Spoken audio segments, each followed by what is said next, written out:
பிரதமரை அவமதித்ததாக கூறப்படும் குற்றச்சாட்டின் பேரில் தேச துரோக சட்டத்தின் கீழ் ஒரு டிக்டாக் பயனர் கைது செய்யப்பட்டதாக கூறப்படுவதை மலேசிய மனித உரிமைகள் ஆணையமான சுகாக்காம் இன்று கடுமையாக சாடியுள்ளது. இது ஒரு சமமற்ற மற்றும் சட்டவிரோத நடவடிக்கை என்று குறிப்பிட்டுள்ளது.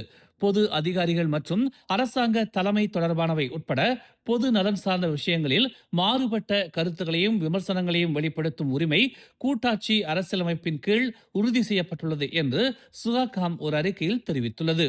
இது போன்ற வழக்குகளில் குற்றவியல் நடவடிக்கைகளை பயன்படுத்துவது மலேசியாவில் கருத்து சுதந்திரத்தை பயன்படுத்துவதில் ஒருவித அச்சமூட்டும் விளைவை உருவாக்கும் அபாயத்தையும் கொண்டுள்ளது என்று தெரிவிக்கப்பட்டுள்ளது.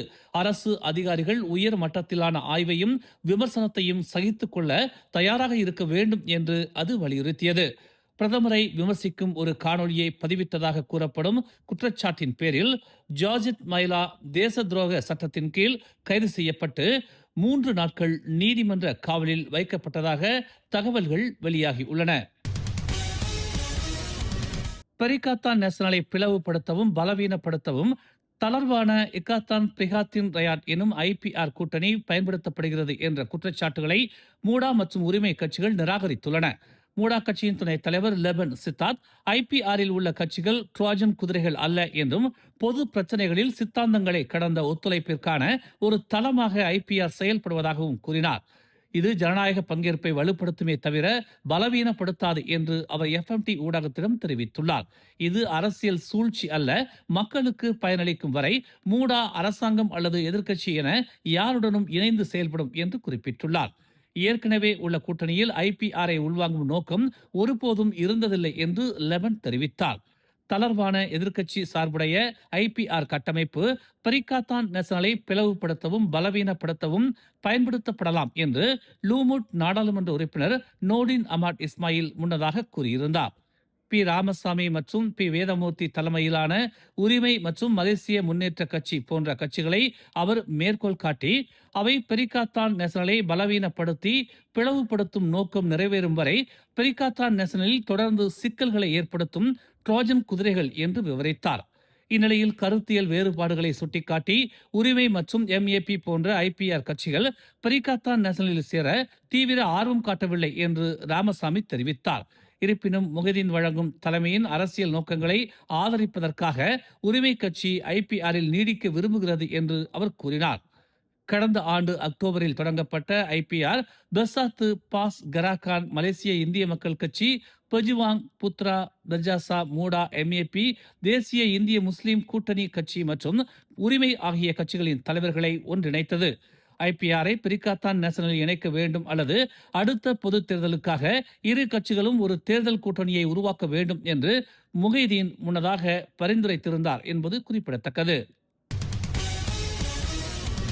ஸ்லாங்கூர் குடிநுழைவுத்துறை ஆபரேஷன் கெகா நடவடிக்கையின் கீழ் நேற்று இரவு புக்கிட் ரீமாவ் பிரிவு 32 உள்ள பல மசாஜ் நிலையங்களில் சோதனை நடத்தியது.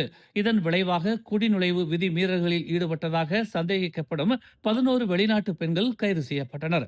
இரவு சுமார் 8 மணி அளவில் தொடங்கிய இந்த நடவடிக்கையில் சட்டவிரோத சேவைகளை வழங்குவதாக நம்பப்படும் இடங்களை ஆய்வு செய்ய 37 அமலாக்க அதிகாரிகள் ஈடுபட்டதாக அதன் இயக்குநர் கைருல் அமீனாஸ் கமாருடின் தெரிவித்தார். இந்த நடவடிக்கையின் விளைவாக 18 முதல் 47 வயதுக்குட்பட்ட 11 வெளிநாட்டு பெண்கள் கைது செய்யப்பட்டனர். இவர்கள் செல்லுபடியாகும் ஆவணங்கள் இல்லாமல் பணிபுரிந்து வந்ததாக நம்பப்படுகிறது என்று அவர் இன்று ஒரு அறிக்கையில் தெரிவித்தார். செல்லுபடியாகும் அடையாள ஆவணங்கள் இல்லாதது, விசா காலம் முடிந்ததும் தங்கி இருத்தல் மற்றும் அனுமதி சீட்டுகளை தவறாக பயன்படுத்துதல் ஆகியவை அவர்களின் குற்றங்களில் அடங்கும். இந்த வழக்குகள் 1959, 1963 ஆண்டு குடிநுழைவு சட்டத்தின் கீழ் விசாரிக்கப்பட்டு வருவதாக அவர் தெரிவித்தார். தடுத்து வைக்கப்பட்டவர்கள் நீதிமன்ற காவலுக்காகவும் மேலதிக விசாரணைக்காகவும் செமினி குடிநுழைவு முகாமுக்கு அழைத்துச் செல்லப்பட்டுள்ளதாக அவர் கூறினார். நெடுஞ்சாலையில் பேருந்து ஓட்டுநர் ஒருவர் பேருந்தை ஓட்டிச் சென்ற போது ஒரு பெண் அவரது மடியில் அமர்ந்திருந்ததை காட்டும் காணொளி வைரலானதை தொடர்ந்து எழுந்த வழக்கில் பேருந்து ஓட்டுநர் மற்றும் அவரது காதலி மீது இன்று மஜிஸ்ட்ரேட் நீதிமன்றத்தில் குற்றம் சாட்டப்படுகிறது. துணை அரசு வழக்கறிஞரின் அறிவுறுத்தல்களின்படி 36 வயதான அந்த ஆடவரும் 21 வயதான அந்த பெண்ணும் நீதிமன்றத்திற்கு கொண்டு வரப்பட்டதாக ஜாசின் காவல்துறை தலைவர் ரிலி ராபர்ட் தெரிவித்தார். கை விலங்கிடப்பட்ட நிலையில் சிறை உடையில் இருந்த அந்த இருவரும் காலை 9 மணிக்கு நீதிமன்ற வளாகத்திற்கு வந்தனர்.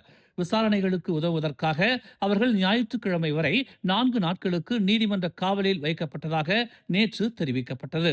வடக்கு தெற்கு விரைவுச் சாலையில் ஒரு பேருந்து பயணிப்பதை காட்டும் 8 வினாடிகள் கொண்ட காணொளி சமூக ஊடகங்களில் பரவியதை தொடர்ந்து திங்கட்கிழமை இந்த வழக்கு கவனத்தை ஈர்த்தது.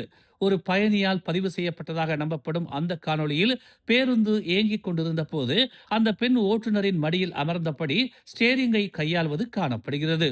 பின்தொடர்ந்து வந்த வாகனத்தின் டேஸ்கேம் மூலம் பதிவு செய்யப்பட்டதாக கூறப்படும் மற்றொரு காணொளியிலும் அதே பேருந்து போக்குவரத்து நெரிசலில் தள்ளாடியபடி செல்வது பதிவாகி இருந்தது. பேருந்து நிறுவனமான ஸ்ரீ மாஜு குழுமத்தைச் சேர்ந்த அந்த ஓட்டுநர் அதன் பின்னர் பணி நீக்கம் செய்யப்பட்டுள்ளார். குவந்தான் கெப்பிங் தொழிற்பேட்டையில் உள்ள ஒரு எஃகு தொழிற்சாலையில் நேற்று ஏற்பட்ட வெடிப்பு சம்பவத்தை தொடர்ந்து 3 வெளிநாட்டினர் உட்பட 4 தொழிற்சாலை தொழிலாளர்கள் காயமடைந்தனர். 29 முதல் 49 வயதுக்குட்பட்ட பாதிக்கப்பட்டவர்கள் தெங்கு அம்புவான் அப்சான் மருத்துவமனையில் சிகிச்சை பெற்று வருகின்றனர். இச்சம்பவம் காலை சுமார் 9:30 மணி அளவில் நிகழ்ந்ததாக குவந்தான் காவல்துறை தலைவர் உதவி ஆணையர் அஷாரி அபு சமாத் தெரிவித்தார். முதற்கட்ட விசாரணையில் வளாகத்திற்குள் இருந்த தொழில்துறை உபகரணங்களால் இந்த வெடிப்பு ஏற்பட்டிருக்கலாம் என்று நம்பப்படுகிறது. காயமடைந்த பாதிக்கப்பட்டவர்கள் தொழிற்சாலைக்கு சொந்தமான ஆம்புலன்ஸ்கள் மூலம் மருத்துவமனைக்கு கொண்டு செல்லப்பட்டனர். இது தொடர்பாக விசாரணை நடைபெற்று வருவதாக தெரிவிக்கப்பட்டுள்ளது. மியான்மர் நாட்டினர் கைது செய்யப்பட்டதை தொடர்ந்து சட்டவிரோத குடியேறிகளை ஏற்றிச் செல்ல வாடகை கார்களை பயன்படுத்தி வந்த புலம்பெயர்ந்தோர் கடத்தல் கும்பலை பொது நடவடிக்கை படையான GOF முடக்கியுள்ளது. நேற்று காலை சுமார் 5:30 மணி அளவில் கம்போங் கோக் கெலியில் 10 பெண்கள் உட்பட அந்த புலம்பெயர்ந்தோர் 3 வாகனங்களில் நெரிசலாக அடைக்கப்பட்டிருந்த நிலையில் அதிகாரிகளால் தடுத்து வைக்கப்பட்டனர். 18 முதல் 53 வயதுக்கு உட்பட்ட அடையாள ஆவணங்கள் இல்லாத 27 ஆண்களும் 10 பெண்களும் மியான்மர் நாட்டவர்கள் என்று நம்பப்படுவதாக GOF தென்கிழக்கு படைப்பிரிவு தளபதி மூத்த உதவி ஆணையர் அமாட் ராட்சி ஹுசைன் தெரிவித்தார். அவர்கள் அனைவரும் மேலதிக விசாரணைக்காக தும்பாட் காவல் தலைமையகத்திற்கு அழைத்துச் செல்லப்பட்டனர். ஆரம்பகட்ட விசாரணைகளின்படி இந்த புலம்பெயர்ந்தோரின் நுழைவு ஒரு நபருக்கு 10,000 ரிங்கிட் முதல் 15,000 ரிங்கிட் வரையிலான கட்டணங்களுடன் ஒரு ஒழுங்கமைக்கப்பட்ட கும்பலால் நிர்வகிக்கப்பட்டது தெரிய வந்துள்ளது. மேலும் செய்திகளை தெரிந்து கொள்ள தமிழ் மலர் இணையதளம், தமிழ் மலர் செயலி மற்றும் மலர் டிவி யூடியூப் சேனலை வலம் வாருங்கள். எங்களோடு இணைந்திருக்க மலர் டிவியை பதிவு செய்து கொள்ளுங்கள். உறவுகள் மகிழ்ந்திட விருப்பம் மற்றும் பகிர்வு சேவையை சொடுக்கிடுங்கள்.